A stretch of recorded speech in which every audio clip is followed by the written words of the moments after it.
ঢালিউডে ফিরছে ঈদের দাপট। শাকিব খানের দুটি বড় বাজেটের সিনেমায় থাকছেন একাধিক নায়িকা। আর কোন সিনেমায় কে প্রধান নায়িকা জানাতে নিয়ে এসেছি আজকের exclusive update. ঢালিউডের superstar Shakib Khan এখন ব্যস্ত সময় পার করছেন তার নতুন সিনেমা সোলজারের শুটিং নিয়ে।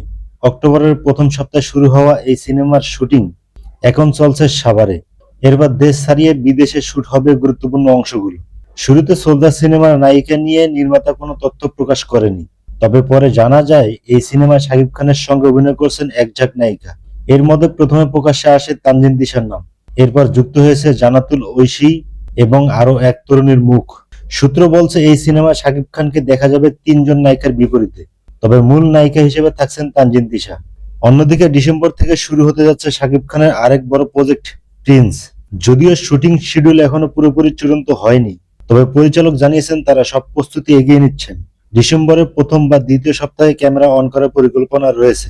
সিনেমার আগে থেকে আলোচনায় ছিল নায়িকা বাছাই। শুরুতে শোনা যায় তিনজন নায়িকা থাকবেন প্রিন্স এই মুভিতে।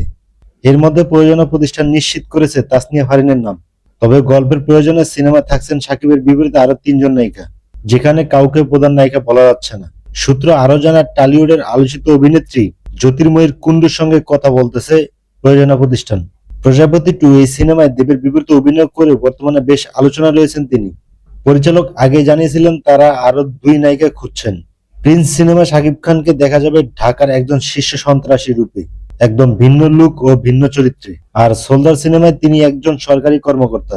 দেশের প্রতি দায়িত্ব ও দেশপ্রেম নিয়ে গড়ে উঠেছে গল্পটি। দুটি সিনেমায় যদি পরিকল্পনা অনুযায়ী আগায়, তবে আগামী রোজার ঈদে দর্শকরা দেখতে পাবেন শাকিব খানের ব্যাক টু ব্যাক দুটি বড় মুভি। শাকিব খানের নতুন সিনেমা নিয়ে আপনারা কোনটা বেশি আগ্রহী, সোলজার নাকি প্রিন্স? কমেন্টে জানাতে ভুলবেন না। এই ধরনের আপডেট পেতে ভিডিওটি লাইক, শেয়ার আর চ্যানেলটি সাবস্ক্রাইব করে পাশে থাকুন। ধন্যবাদ।